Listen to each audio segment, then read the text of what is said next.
It's a beautiful day to be alive, everybody. Welcome back to another edition of Drafting with Numot. And we finally have the new set, Zendikar Rising.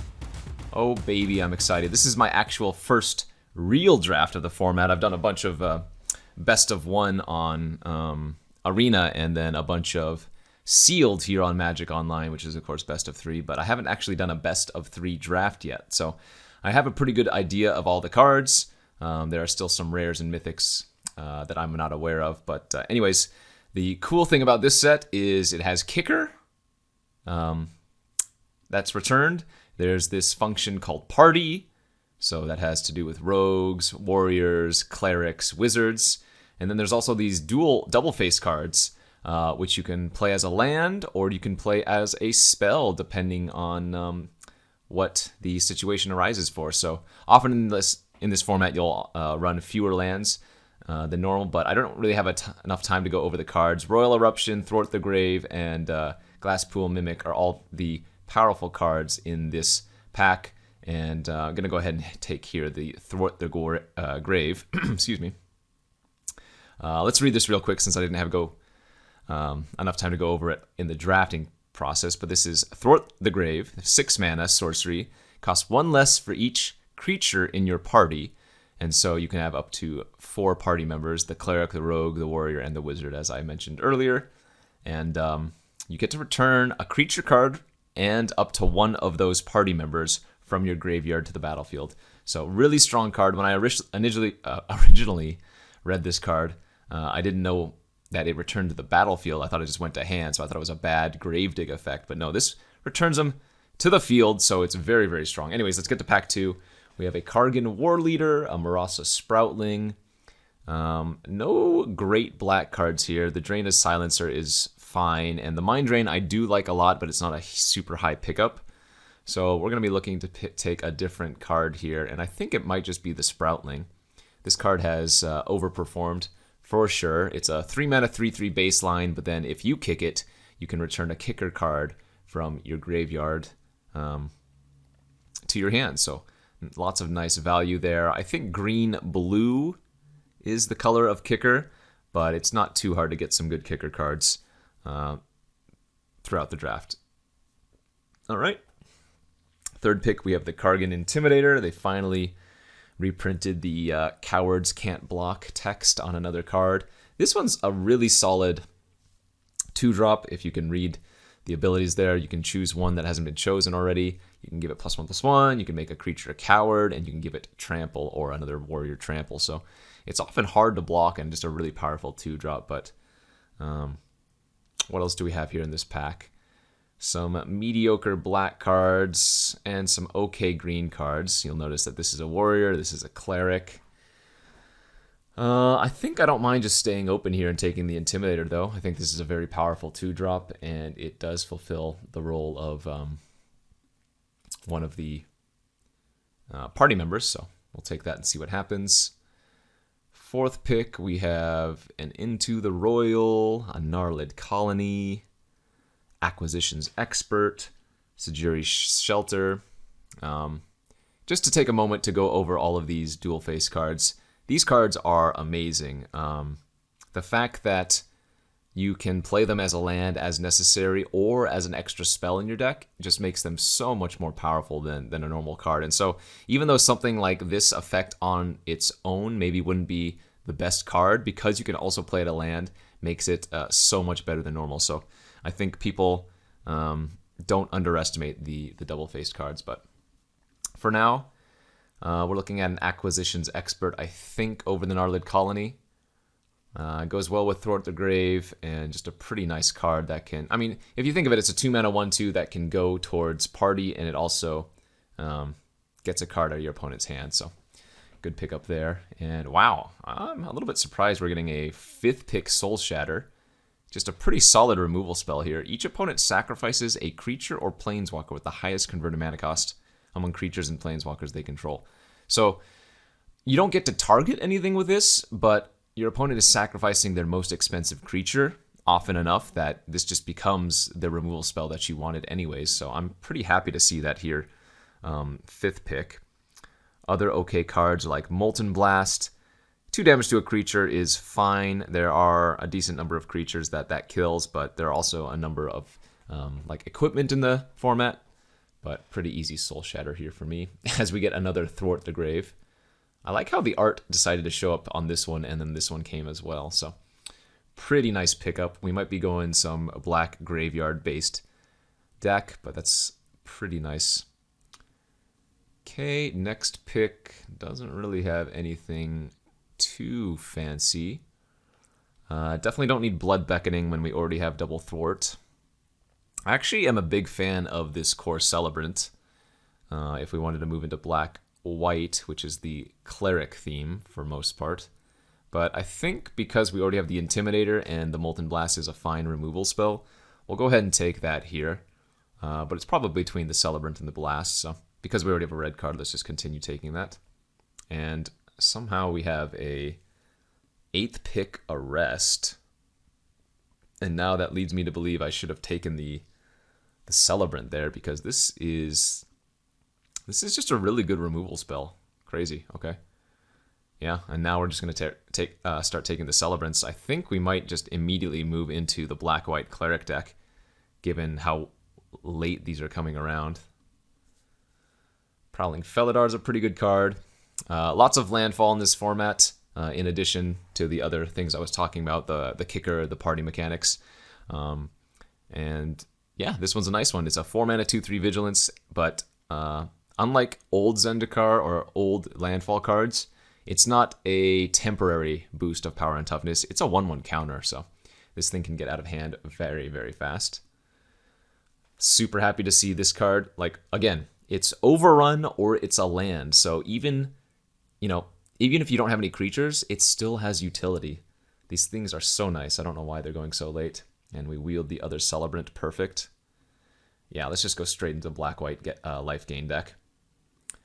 As we get some last few filler cards. You just have to pay attention to the creature types in this format because like a 1/4 reach is not very exciting.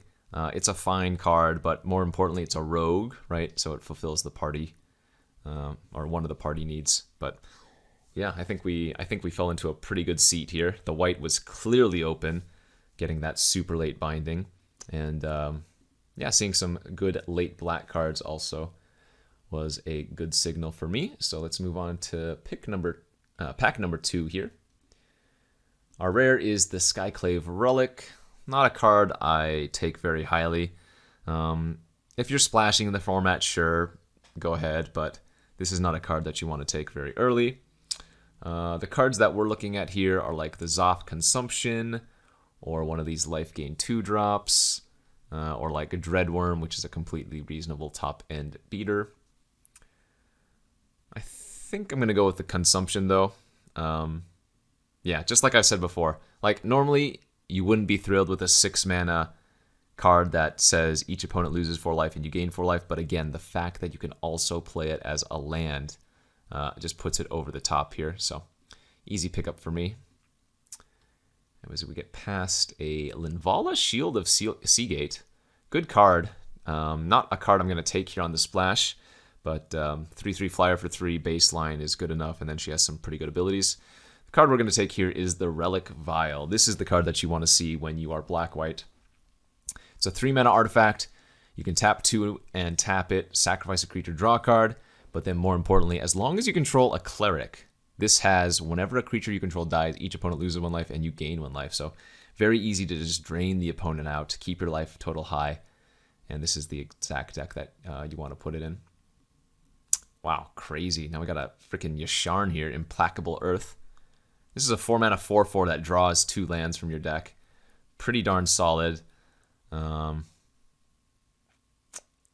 And man, almost lightweight tempted to take it here, but we do have a Nahiri's Binding, which I think because we're already kind of locked into this, I'm going to go ahead and take it, but that's kind of gross for sure.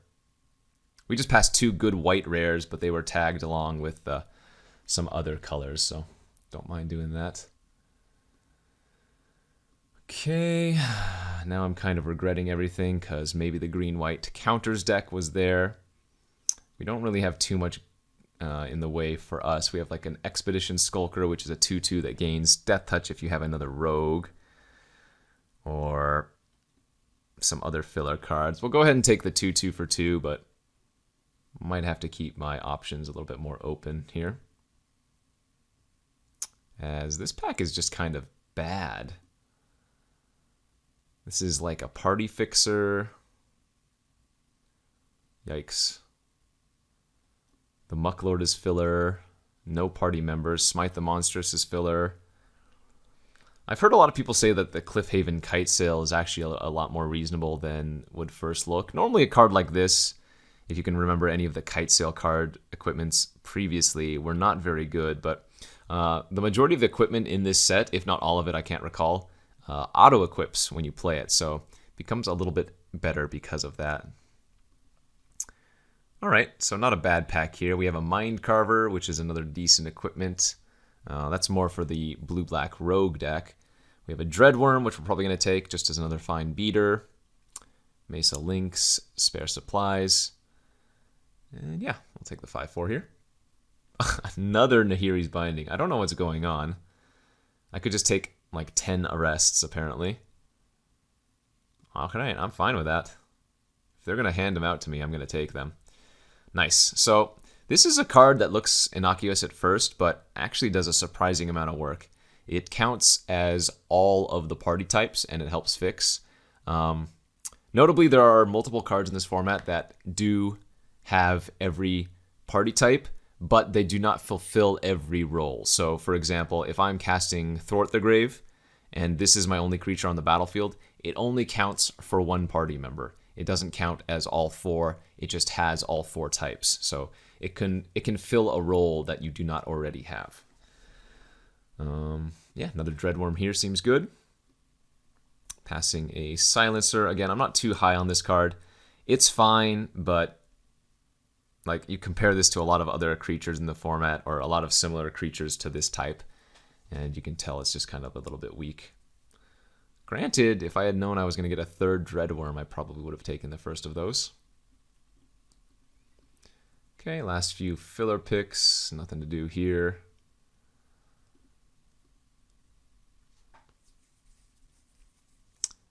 I mean, I think it's good that I was in white, but it's possible I should have been in white-green instead of white-black. I don't know. The first pack confused me because we got this late Soul Shatter and the late Grave. I'm expecting pack 3 to go pretty spectacular for us, as we should be getting all of the good white and black cards again like we were previously. Filler Mucklord. Again, don't need another Return from Graveyard effect, especially when we have 2 better ones. We're hoping to pick up, I mean, there are a few good black-white cards. One of them's a rare. I think it's called Aura. What is this? Seagate Stormcaller, 2-mana Mythic. When it enters the battlefield, copy the next instant or sorcery spell with current mana that costs 2 or less you cast this turn when you cast it. If it was kicked, copy that spell twice. Interesting. Let me double check that card is not worth like a ton of tickets right now or something, because it is a new format after all. Seagate Stormcaller.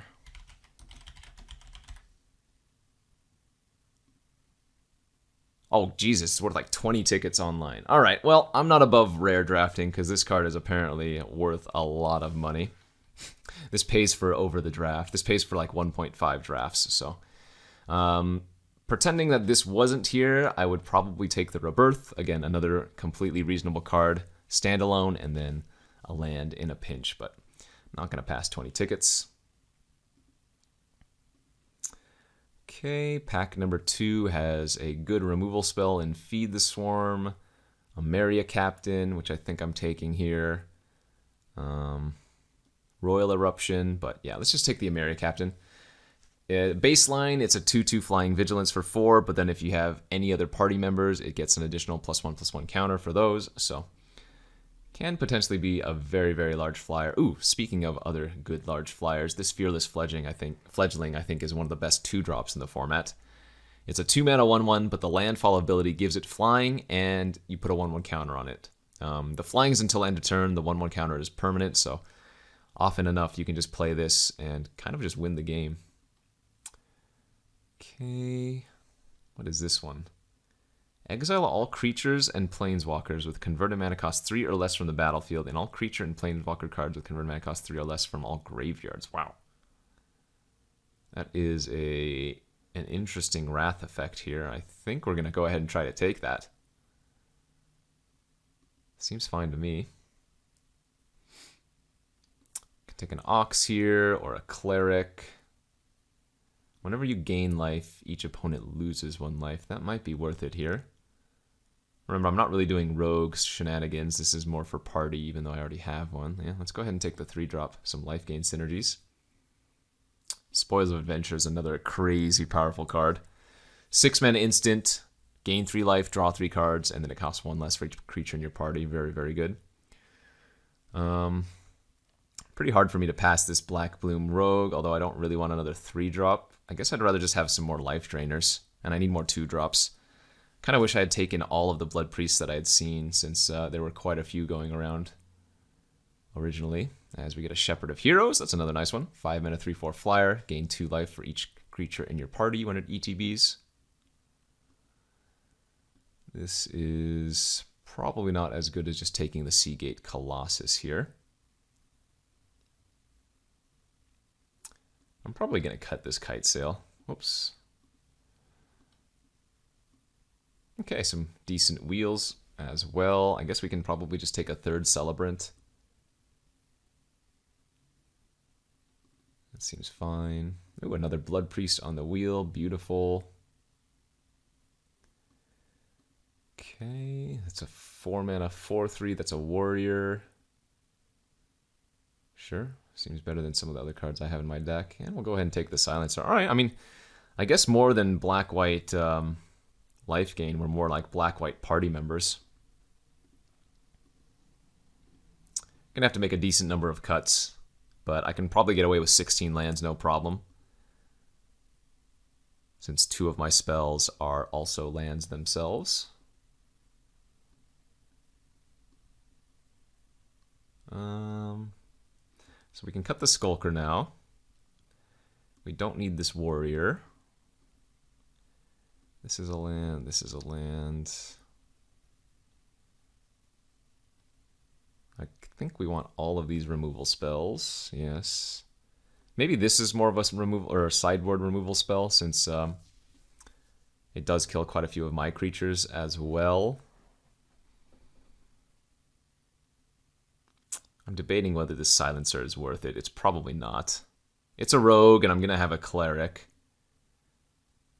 But I don't know if 6-mana 3/2 that gives -2/-2, maybe -3/-3 is good enough. Probably ship that to the sideboard. And then probably just one more cut here. Kind of like the Seagate Colossus still. This is going to be like a 5-mana 7/5, so that's pretty good.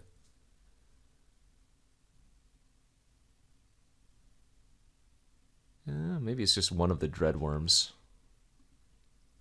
Or, no, the Vampire. I guess the Dreadworm's probably better, even though it's not a party member. Just a little bit fatter. Yeah, let's do it like this. Okay.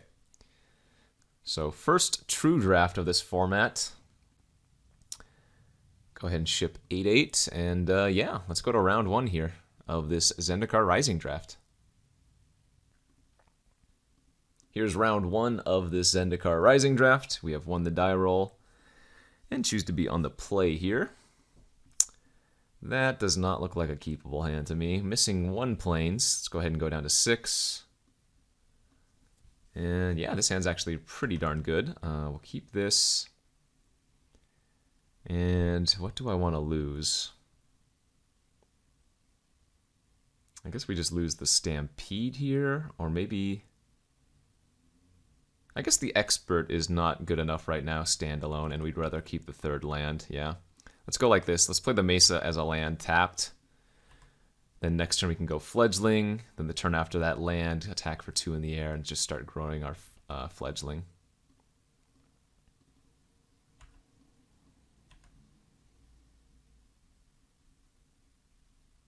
This card, if they just don't deal with it, it will beat them down every time I draw a land.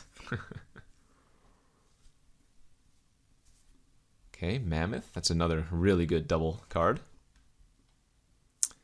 Drew the land, or rather drew another Celebrant. That's good.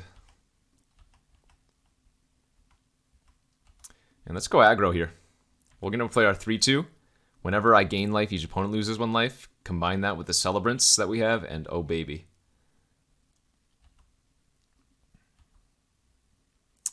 So no land, but it's okay. We can just sit back here. I'm not in a rush.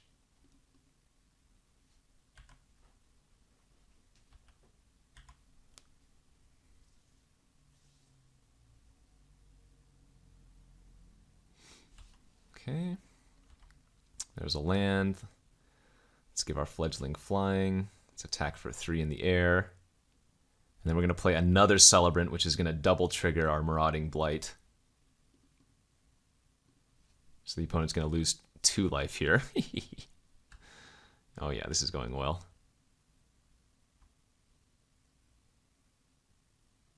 And they just scoop. All right. Synergy beats, well, whatever they were doing over there. Yeah, God, I have 3 Celebrants. I wish I had picked up some more of these Blight Priests. It's just such a good combo. Whenever you play a creature, it's gain a life and then they lose a life effectively. Okay, I mean, we saw nothing but a Scythe Cat, so let's just run it back. I don't see any reason to sideboard. Go to game 2. Okay, here's game 2 of the first round. On the draw with a really slow hand, but I think I'm going to give it a shot. Aha, so the opponent's probably on green-white counters. Oh, hello, friend. I don't think I need to run out the Zoff Consumption as a land yet. We have a few more draw steps to see if we need to do that. As they have the Cliffhaven, okay.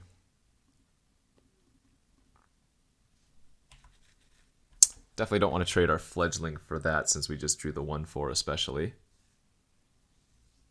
Ah, but they're just going to blast it straight away. Fair enough. Okay. So it looks like we're probably going to run out the Consumption next turn as a land. As they play just a 2/3 for 3. Alright, looks like they're missing some more land. And I'm just going to play another Celebrant. Start gaining 2 life whenever I play a creature seems really good. Also, 1/4s are particularly useful versus their current board state.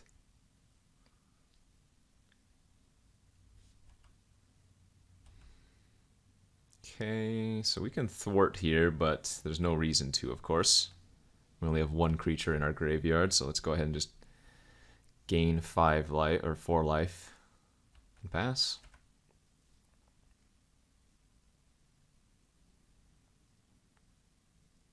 What is this? Squad Commander. When it enters the battlefield, create a 1/1 white core for each creature in your party. At the beginning of combat on your turn, if you have a full party creatures you control, get +1/+0 and gain indestructible. Holy smokes. And they don't quite have a full party yet. Because remember, even though this counts as every type, they don't have either a cleric or a rogue beside it. But I think we definitely just want to soul shatter and make them sacrifice their commando here. And I'm okay to start attacking. Again, 2 1/4s brick the entirety of their team, so. Oh, they have a Felidar Retreat too? Oh no. This card is so brutal. Gives all of their creatures +1/+1. Or, yeah, whenever they... Oh my gosh. Okay, now we have a problem.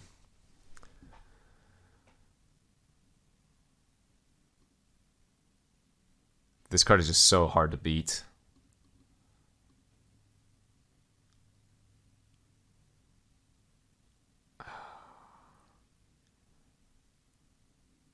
guess I'm going to lock down their card that's going to turn into a 4/5, because I can, like, double or triple block the 5/3.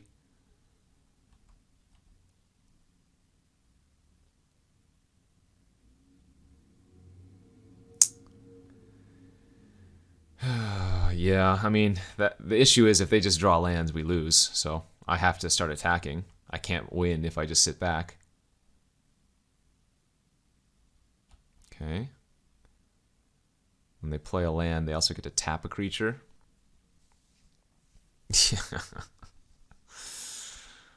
Oh man, this is disgusting. Dude. What a curve. Yeah, so let's chump, take 10. And the reason we're doing that is because we have Thwart the Grave. So now we can get back 2 of these creatures.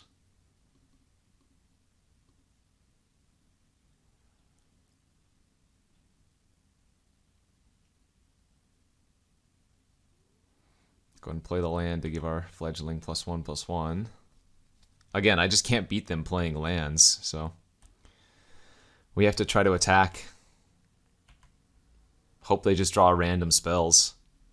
Yeah, another land. That'll be game. Holy moly. This has got to be one of the best rares in the format, Felidar Retreat.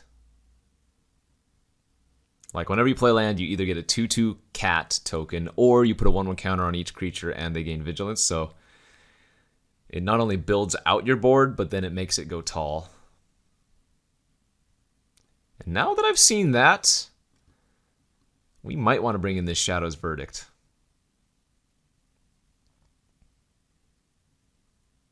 Yeah, I think that's probably a good play.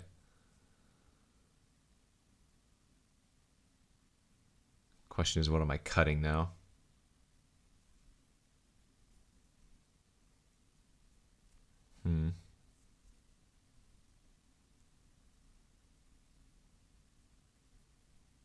I don't actually know what I'm supposed to cut.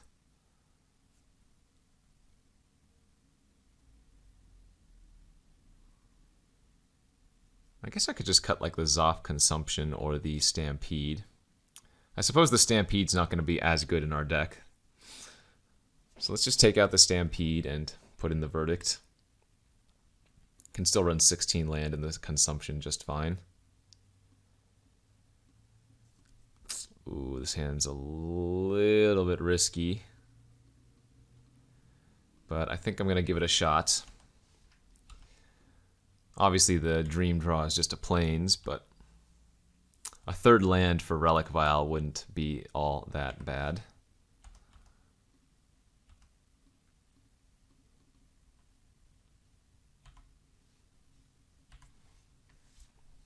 Okay, give me a plains next turn, please.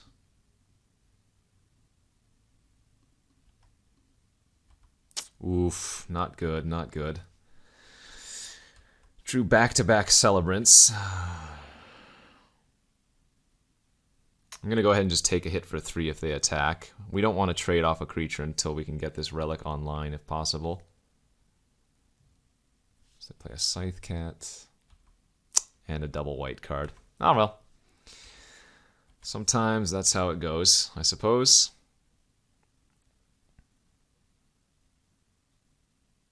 Yeah, Prowling Felidar's great. I think I take a hit again. I need to just draw plains this turn. Swamp's not going to cut it. Damn. Brutal. Man, our 2-color deck is just going to get wrecked by landfall. And they have the retreat again. Okay, sure. Oh, well, that sucked. But we have 2 more matches. Let's try to win the next 2. Here we are for round 2 after getting ranched in the first round by the Felidar Retreat in consecutive games. Hand looks good here, though, thankfully. And we're going to go ahead and just play out this Consumption turn 1. I could wait a turn, but we have enough 2-drops that we might just want to curve out if we can start drawing some more spells. Land's fine. So I guess we're going to go Celebrant into Ameria Captain as a 3/3. Oh, another Naya deck? Oh, no. Each player can't play more than one spell each turn. Non-basic lands into... Okay, that's fine. So nobody, not even the opponent, can cast more than one spell a turn.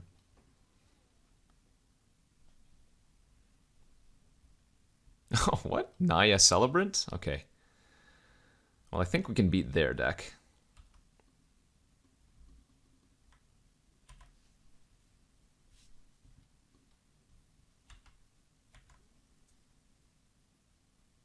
Now next turn we play Felidar plus play a land, give it a 1/1 counter. Yeah, we're looking good. As they play a Myriad Construct, 4/4 for 4. If I ever target this, though, they get to sacrifice it and make a bunch of 1/1 tokens, so. Note to self, be careful with that one.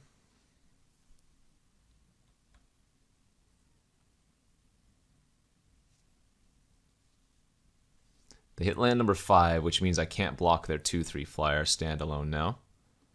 So we'll just take whatever hit, be it 7 or sorry, be it 8 or 6. As they just play an Expedition Healer, that doesn't matter.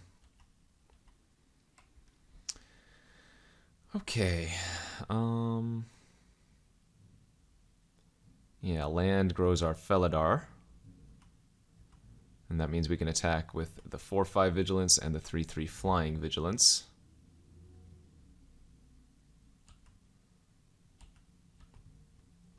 Then we can play out good old Wormy. Gain a life off the Celebrant. And if they offer the trade for the Construct, we're going to go ahead and take that since we have the Thwart in our hand.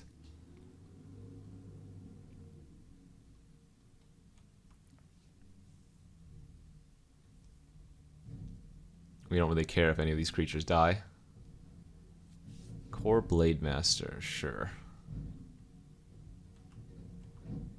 More lands? I mean, lands are 1/1 counters, so can't really complain.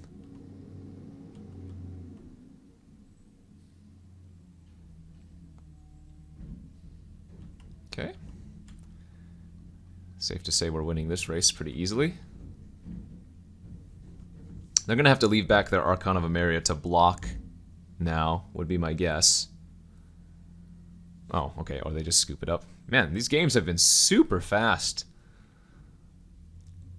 Like, I don't know if this is a normal scenario for this format. Oh my god, this is another match where Shadow's Verdict is just going to wreck.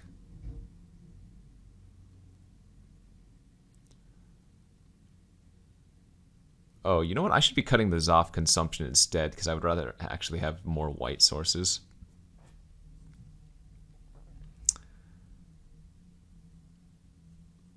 But yeah, I'm surprised at the speed of this format so far.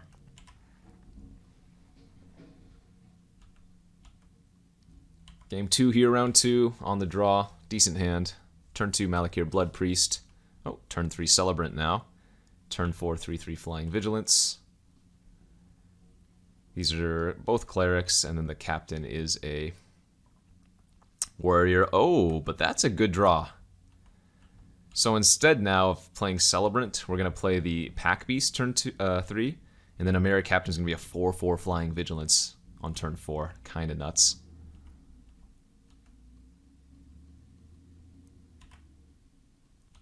As the opponent's just on land, nothing. I guess we get to cast the Colossus next turn for 4? What is this game? Sure. Archon pass because they can't play another spell. Let's play our 4-mana 7/5 and then attack for 4 in the air. Yeah, okay. These games are going in record-breaking speed. I have no idea what's going on, but we're 1-1 now with a kind of sweet black-white party / life gain cleric deck. Let's go to round 3. And here we are for round 3 of this, what appears to be a very fast draft format. Zendikar Rising. Easy keep of this hand as we have the turn 1 consumption. And the question is, do I want to run this out on turn 2? I don't think so. It would just be discard a card, so maybe not quite good enough. I think I might wait on the Acquisitions Expert until we can get one of the last few cards in their hand, or find a few more creatures to play into it first, as the opponent looks like they're going to be on a red-white aggro deck, so I expect this Core Celebrant to do some really good work for us.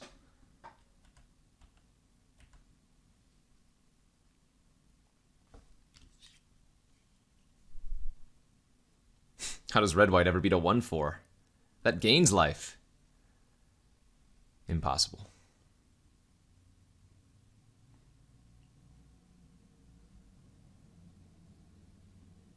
Cleansing Wildfire. Destroy target land is controlling... Okay, so they just blew up their own land to get another landfall trigger off the Hellhound. I wonder how many landfall creatures they have in their deck to be running that. It also acts as pseudo-fixing. Oh, they just got another mountain, so I'm guessing they have quite a few planes in their hand already. Yeah. Okay, I'll take 4. Oh, and the Kite Sail to give it flying. Or to give the 1/3 flying. That's kind of cute. Okay, take 5. I'm at 15. I think we're going to just attack for 2 and then probably bind the flyer.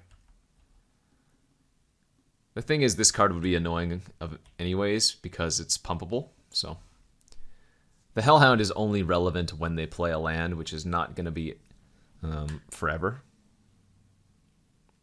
So I don't mind using the binding like this.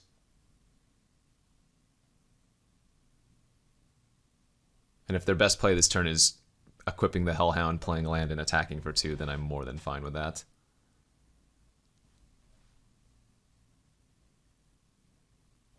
Kabira Outrider. 4 mana, enters the target creature gets +1/+1 until end of turn for each creature in your party. Well, that doesn't do anything to that. I can block with my 1/4. It only gave it 1/1 since they're both warriors. They only have 1 party card.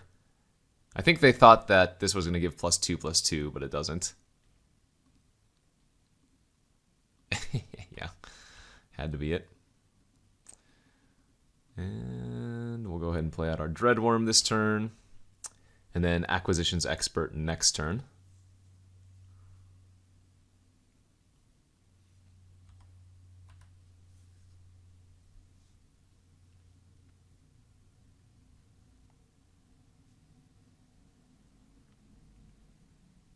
Just move your Kite Sail over to the flyer, perhaps.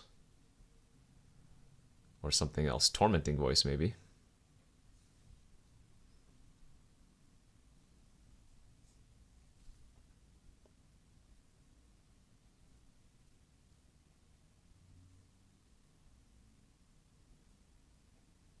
Remember, we kind of want our creatures to die. This card is just so good.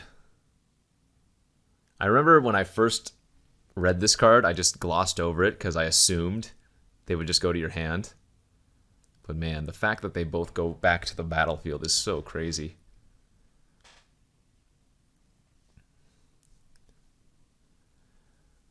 Alright, what do you got for me, OP? Indeed, they are moving the Kite Sail over, and then they have another Hellhound. Sure.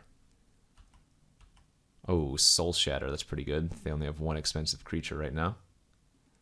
Alright, so let's attack for 7.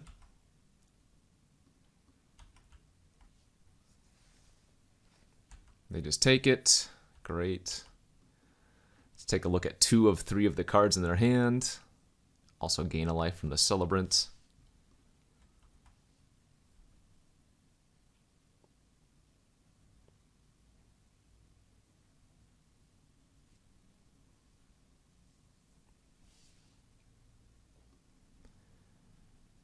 Not surprising that they sandbagged a land because they have 2 landfall creatures on the battlefield. But we might be able to nab a spell here. Yeah, I think we'll nab the 3/3 for 3. Seems good to me.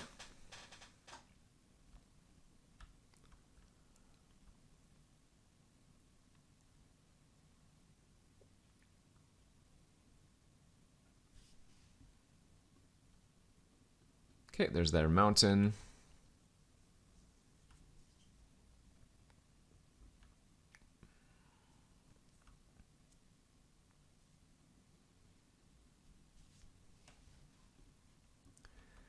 And we'll go ahead and double block one of the 2/3s here.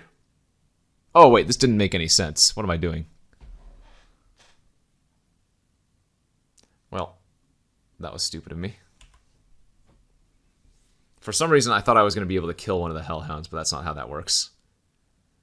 I don't mind losing the Expert, but now I rather wish I had chumped and blocked the 1/4 to another one of the Hellhounds. That's just a whoops. In fact, I kind of hope that they use a trick here of some sort to kill my 1/4 so I can get it back in addition to the acquisition, but oh well. Okay, Pyroclastic is fine.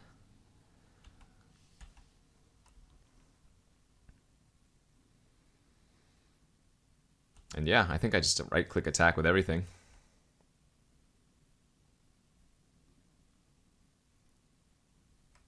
I don't really care if they block any of these.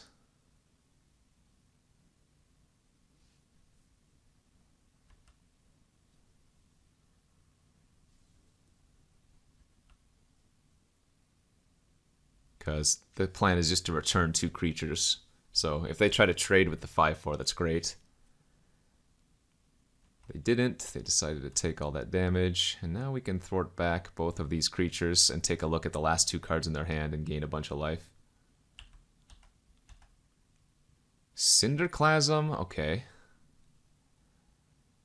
And another land.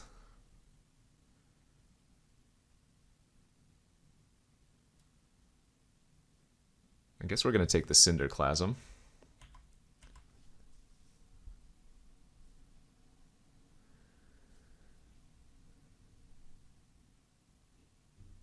They have to leave something back to block the Dreadmaw, which is nice.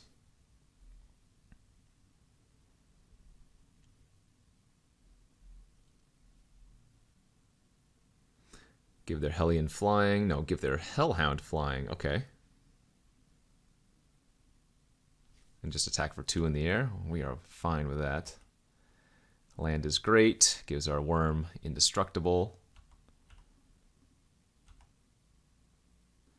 Go ahead and let them chump with one of their Hellhounds. And then we're going to play our Colossus and gain a life. And then next turn we just right-click with everything and attack all.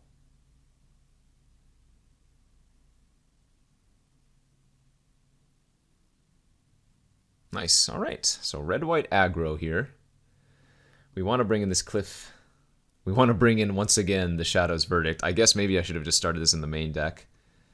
I mean, I think it's probably right just to main deck these cards anyways. Like, it's not a true Wrath, which I think playing in any limited format is excellent, but this one's a little bit prohibitive, right? It's restrictive. It has conditions. I guess conditional is the word I'm looking for more, but anyways. Doesn't look like a match where we want the Stampede. I'm going to leave in the Zoff Consumption for sure. Don't think you can cut the Fledgling. It's just so good. I'm going to cut one of the 5-drops and go like this, I think. But it's possible I want to bring in some more lower game cards for sure. Alright, on the draw here. Completely reasonable hand. Some early game plays plus the Soul Shatter for early removal. Wonder how many Hellhounds they have in their deck. I am likely going to just run this out next turn and make them discard a card of their choosing. 2 and pass. Well, maybe I'm not then. If they didn't do anything this turn, I am a little bit less concerned. And they have to keep playing lands in order for the Hellhound to become relevant, so lands means no spells.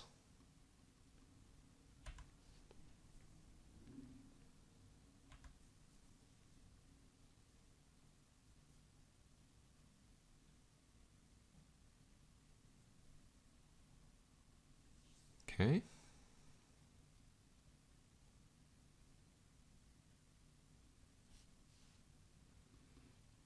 Gonna go ahead and trade.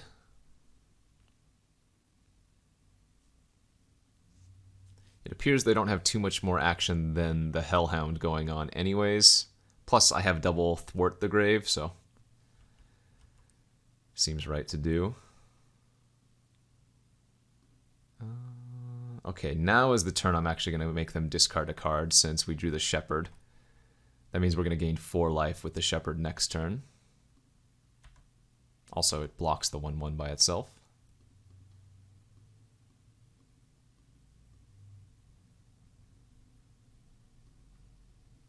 I'll block if they attack.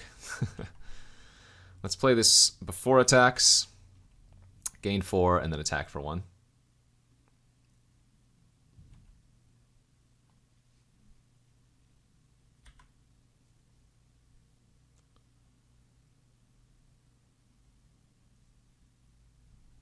No way I'm blocking here. There are a few different tricks they could have. I think the most common one would be like the deal 4 damage to a blocker card. Ooh, Relic Vial was a very nice draw.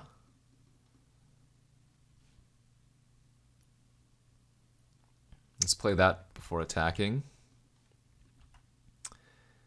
Smash in for 3, and then we're going to play the Blood Priest. Gain 2 life. Deal them 2 damage.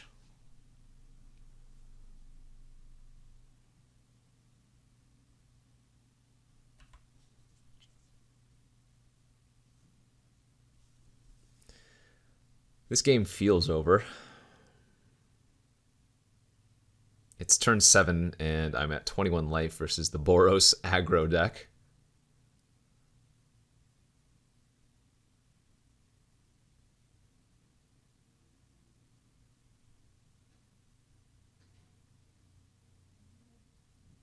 Okay, Cleansing Wildfire. Go ahead and get another land and draw a card.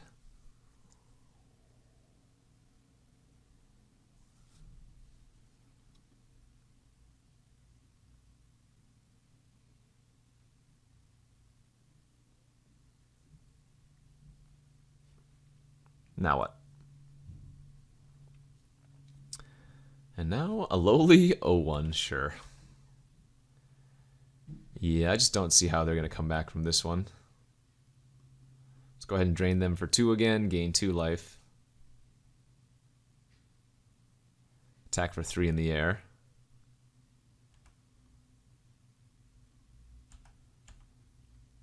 Looks like they might have the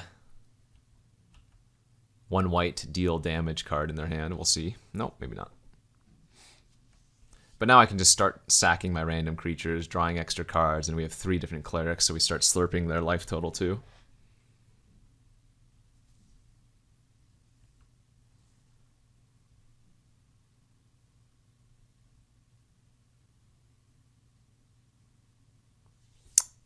Two damage to each creature. Okay.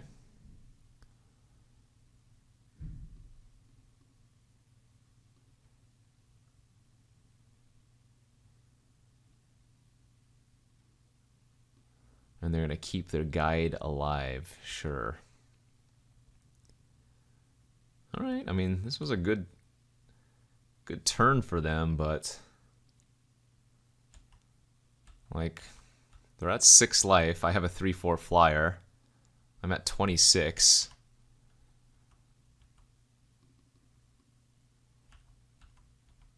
They're just dead next turn in the air. Yeah, I mean, what are you going to do? Back to 20. Darn.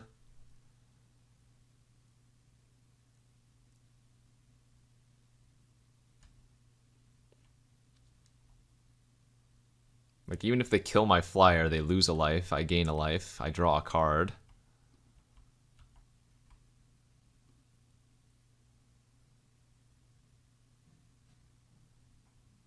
Okay, that's going to deal 4 damage regardless, so sack it. Put him to 2. Okay, well now we can Soul Shatter. Make them chump here. Because if they don't chump, then they just die to the relic next turn.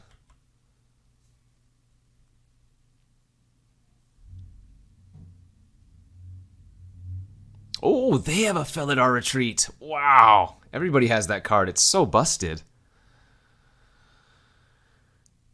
Luckily for us, it doesn't matter. Oh, and if they're going to attack here, we just get to Binding and kill them.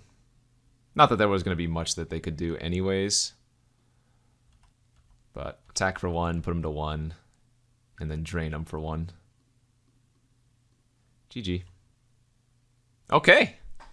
Yeah, we kind of just got rolled in the first match because of double retreat early, but I mean, I think this deck was definitely fine. Just nice little black-white life gain slash party members. These thwarts, I think they're just, it's got to be one of the best uncommons in the set, honestly. 6 mana or frequently less. Return 2 creatures from your graveyard to the battlefield is just kind of insane rate. So yeah, this was my first best of 3 experience with Zendikar Rising, and wow, that was really fast from what I saw. Not as fast as like original Zendikar, but those games played out very, very quickly. Yeah, hopefully you guys enjoyed this. There will be tons more Zendikar Rising to come. This is the very first of the Zendikar Rising drafts here on the Card Kingdom YouTube channel. And don't forget to check out all of the other content here. We'll see you guys next time. Kenji, signing out.